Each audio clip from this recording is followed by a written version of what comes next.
आपको आइडिया के लिए हम लोग बता रहे हैं कि किस तरह से, जैसे चुनाव में हम लोग बूथ बनाते हैं तो वैक्सीनेशन साइट का एक आइडिया दिया जा रहा है। पहले जहां से आप एंट्री करेंगे एक कमरा बना हुआ है, आप में से कई लोग देख चुके हैं ड्राई रन में भी, वो वेटिंग रूम एरिया जहां पर लोग एकत्रित होते हैं। उसके बाद जाकर आपका जो आधार कार्ड, जिसको रजिस्ट्रेशन कहते हैं, वो चेक होगा। ये पूरा डिजिटल प्लेटफॉर्म पर है और आधार कार्ड दिखाना पड़ेगा कि ऐसा नहीं है जो रजिस्टर्ड नहीं है उनको वैक्सीनेट नहीं किया जाएगा, एकदम स्पष्ट है। तो जो रजिस्टर्ड है वही वैक्सीनेट होंगे। उसके बाद जहां उनको सुई लगेगी वो वैक्सीनेशन एरिया या रूम कहते हैं। और उसके बाद आप देख रहे होंगे 3 पे ऑब्जर्वेशन रूम है। ये वहां पर उनको 30 मिनट तक बैठना है। जस्ट अगर किसी को कुछ चक्कर या कुछ उस तरह का लगे तो वहां पर व्यवस्था हम लोगों ने की है। ये एक स्टैंडर्ड डिजाइन है पूरे देश के लिए। जो टॉप मोस्ट है वो है मेडिकल कॉलेज हॉस्पिटल, चाहे वो एम्स हो, पटना मेडिकल कॉलेज हो, नालंदा हो, श्री कृष्ण, जितने भी हमारे मेडिकल कॉलेज। और जहां लोएस्ट है वो है प्राथमिक पीएचसी, प्राइमरी हेल्थ सेंटर, प्राथमिक स्वास्थ्य उपकेंद्र, उसके नीचे नहीं है। तो पीएचसी हमारा लास्ट है और टॉप मोस्ट जो है हमारा वो मेडिकल कॉलेज हॉस्पिटल। इसी दायरे में जो भी हमारे स्वास्थ्य कर्मी हैं, नेचुरली चूंकि वो इसी इलाके में है और लोग वहां कार्यरत हैं, तो वहां से टैगिंग है। और प्राइवेट सेक्टर के केस में ये हम लोगों को सुविधा है कि जो बड़े हमारे प्राइवेट हॉस्पिटल्स हैं, पारस, तो इस तरह के हॉस्पिटल के आसपास भी जो छोटे प्राइवेट नर्सिंग होम्स हैं या जो छोटे छोटे फैसिलिटीज हैं, उन लोगों को हम लोग पारस पे लाकर हमें स्वास्थ्य के लिए किया। हम लोग आंकड़ा आपको बता देते हैं। तो फ्रंटलाइन का जो डेट है वो है 25 जनवरी। तो 25 जनवरी तक इस पूरे डाटा को हम लोग अपडेट कर और फिर इनके वैक्सीनेशन का कार्यक्रम, और फिर जो नेक्स्ट जो चरण है वो है जो आबादी, सामान्य आबादी, आप हैं उसमें, सब लोग हैं उसमें। जो लोग 50 वर्ष के ज्यादा के लोग हैं, 50 वर्ष से कम के लोग हैं, जिनको कोमोर्बिडिटी है, तो उन लोगों के लिए ओपन किया जाएगा। और फिर आप लोगों को हम लोग सूचना देंगे कि आपको पोर्टल पर जाकर कोविन कैसे रजिस्टर करना है। तो ये प्रक्रिया है आज के दिन में हेल्थ केयर, इसके बाद फ्रंटलाइन, और उसके बाद में जो हमारी एज ग्रुप जो प्राथमिकता की। ये जानकारी दे रहे हैं जैसे हेल्थ केयर वर्कर्स का सारा समन्वय स्वास्थ्य विभाग, भारत सरकार, और हम लोग यहाँ पर ये जिम्मेवारी पूरे स्वास्थ्य विभाग मंत्रालय की थी, भारत सरकार और हम लोगों की। उसी प्रकार फ्रंटलाइन वर्कर्स में अगर आप देखें तो जो पुलिस महकमा है वो basically ministry of home affairs देख रहा है और हम लोगों के यहाँ गृह विभाग। उसी प्रकार दिल्ली में जो नोडल है म्युनिसिपल वर्कर्स के लिए ministry of housing and urban affairs, यहाँ पर नगर विकास विभाग इसको देख रहा है। पूरी सूची, उनका नंबर, मोबाइल नंबर, और इसमें सिर्फ सरकारी कर्मी नहीं है, हमारे वो म्युनिसिपल वर्कर जो आउटसोर्स हैं, जो गाड़ी चलाते हैं, जो किसी के द्वारा रखे गए हुए लोग हैं, वो सबको भी हम लोग को देना है। और जो प्रायोरिटाइज्ड एज ग्रुप है जो मैंने बताया, वो जब आ जाएगा तो वो आपको हम लोग सूचना दे देंगे, उसमें सेल्फ रजिस्ट्रेशन करना है। इसकी मॉनिटरिंग कैसे की जा रही है और ये निरंतर की जाएगी। कल इसकी शुरुआत है। तो स्टेट लेवल पर मुख्य सचिव महोदय के स्तर पर एक राज्य स्तरीय स्टीयरिंग कमेटी है, and there is a state task force under me. तो इसमें हम लोग समीक्षा करते हैं।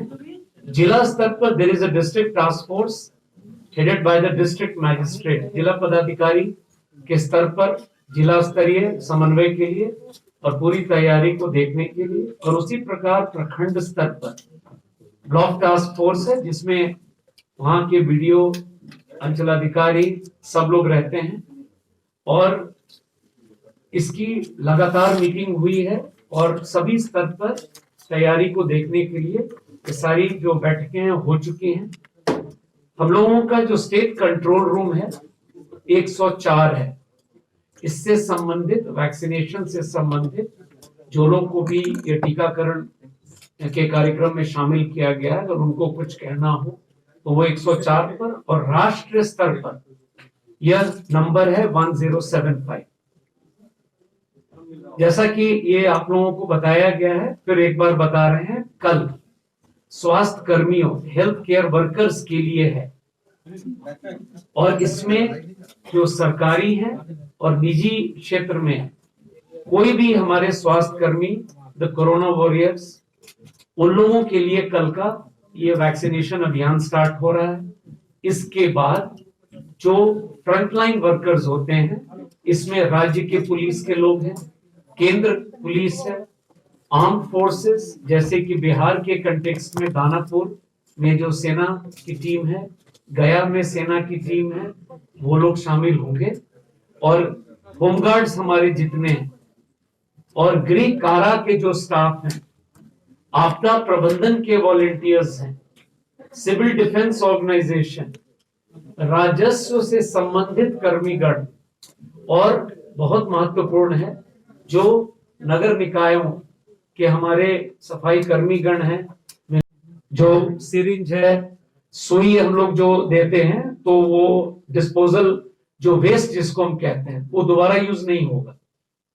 तो उस तरह की तमाम चीज को जो हम एकत्रित करते हैं, ये सारा बायोमेडिकल वेस्ट है। जैसे हम लोगों ने विधानसभा चुनाव में इसको बहुत ही मेटिकुलस प्लानिंग से किया, और ये बहुत महत्वपूर्ण है, कोविड में गाइडलाइंस बहुत क्लियर है, तो यहां पर भी हम लोग ये जो आपको दिखा रहे हैं, ये व्यवस्था बहुत दिनों से है, और अभी विधानसभा में बहुत अच्छे से इसको किया गया।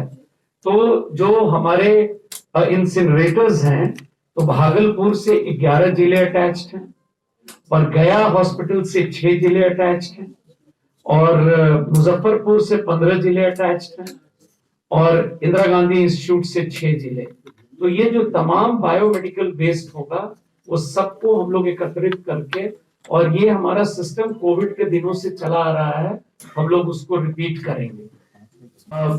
साइंटिफिकली टेस्टेड है और एकदम फुल प्रूफ है, और इसके बारे में जो भी तरह तरह की भ्रांति है वो नहीं होनी चाहिए। इसमें आप लोगों की भूमिका बहुत अहम है, और ये जो स्ट्रेटेजी है ये बहुत इंपॉर्टेंट है कि जैसा हम लोगों ने पिछली बार भी कहा था, सुई लगने के बाद सेकेंड डोज 28 दिन के बाद लगेगा, और उस 28वें दिन के बाद 14 दिन के बाद एंटीबॉडी डेवलप करता है। मतलब जो लोग वैक्सीनेट भी हो रहे हैं, उन्हें भी कोविड एप्रोप्रिएट बिहेवियर, चाहे वो मास्क हो, सोशल डिस्टेंसिंग, हाथ धोना, हैंड सैनिटाइजर, ये सब का उपयोग लगातार करते रहना होगा। जैसे जो भी टीका दिया जा रहा है, कोविशील्ड का टीका दिया गया किसी को, तो 2 डोज में टीका पड़ना है। पहला डोज होगा यदि कल जिसको टीका पड़ता है 16 तारीख को, तो उसको फिर 28 दिन के बाद दूसरे डोज का टीका पड़ेगा। मतलब संभवतः वह तारीख 13 फरवरी की होगी, और 13 फरवरी को उसको फिर दूसरा डोज उसी कंपनी का लेना होगा, और दूसरा डोज जब 13 फरवरी को लेगा तो उसके 14वें दिन, मतलब संभवतः 27 फरवरी को उसके बॉडी में एंटीबॉडी, कोरोना के खिलाफ लड़ाई लड़ने का जो तंत्र उसके बॉडी के अंदर तैयार होना है, उसके कोशिकाओं के अंदर, वो तैयार होने लगेगा। तो कल टीका लिया, इसका मतलब ये नहीं है कि परसों से वो व्यक्ति सेफ हो गया। हमको इस बात का ध्यान रखना है कि हमने टीका लिया, उसके बाद भी 4 सप्ताह के बाद जब दूसरा टीका लेंगे तब, और उसके 2 सप्ताह के बाद से हमारे बॉडी के अंदर एंटीबॉडी बनना शुरू होगा। और हम सबको इस टीका के बावजूद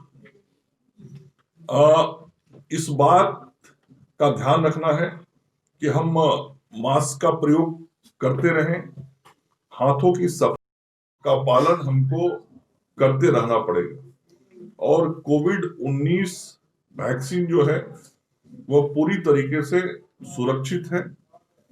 मानव जीवन के लिए हर प्रकार के जो अंतर्राष्ट्रीय मानक हैं, सभी अंतर्राष्ट्रीय मानकों के आधार पे प्रयोग को सफल करते हुए इस टीका को कम्युनिटी तक पहुंचाया गया है और भारत सरकार के और हमारे जो भी स्वास्थ्य से जुड़े हुए स्वास्थ्य क्षेत्र के वैज्ञानिक हैं, उन सभी लोगों ने इन अंतर्राष्ट्रीय मानकों पे वैक्सीन के उपयोग के लिए प्रयोग में जितने भी विधि पूर्व में किए जाने होते हैं, उन सारे प्रयोगों को करने के बाद इस बात पर मुहर लगाई है कि ये वैक्सीन मानव जीवन के लिए पूरी तरीके से सुरक्षित है। इसलिए इसमें कोई भ्रम का समाचार कहीं से नहीं जाना चाहिए और बहुत स्पष्टता के साथ ये मानव जीवन को और कोरोना से बचाने के लिए हम सबको मिला हुआ। ये प्रश्न आप सब लोगों की तरफ से आएगा, पहला टीका किसको बताया जाए? तो कल बताया जाए उससे बढ़िया हम लोगों ने तय किया आज ही आप लोगों को बता देते और बता ही नहीं देते, हम लोग उनसे आपको मिलवा भी देते जिनको कल टीका लगने वाला है, पहला टीका और दूसरा टीका। तो पहला टीका लगता है कि अच्छा रजनीश जी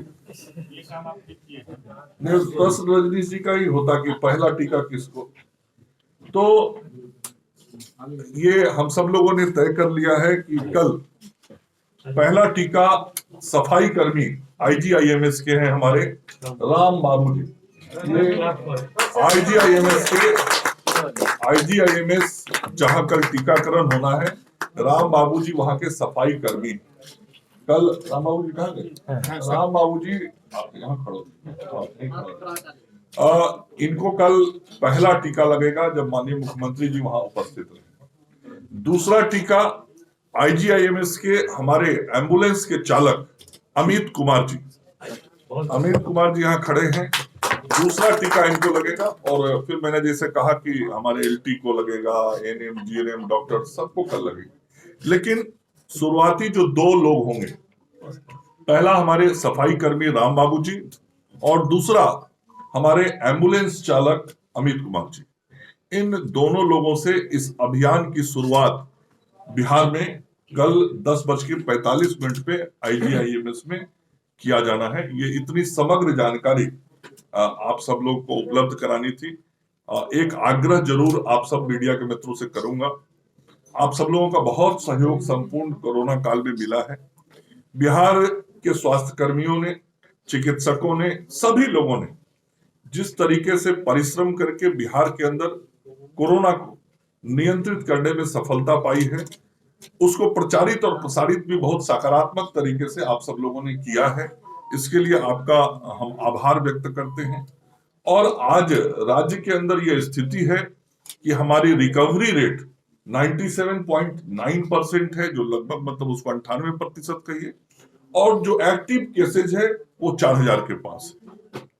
तो ये बहुत एक अच्छी तस्वीर दिखती है, इसलिए कि स्वास्थ्य विभाग के अधिकारियों ने, चिकित्सकों ने, ANM GNM शुरू से ही मान लेते थे लोग कि शायद हमारे देश के वैज्ञानिक सक्षम नहीं है या हमारे प्रयोगशालाएं उस स्तर की नहीं है, उस तरह की व्यवस्थाएं नहीं है जब हम अपने मानव जीवन को बचाने के लिए अपने देश में दवा टीका तैयार कर पाए। लेकिन अब देश आगे बढ़ गया है, अब भारत HS बिहार अब बन गया है लाइव बिहार।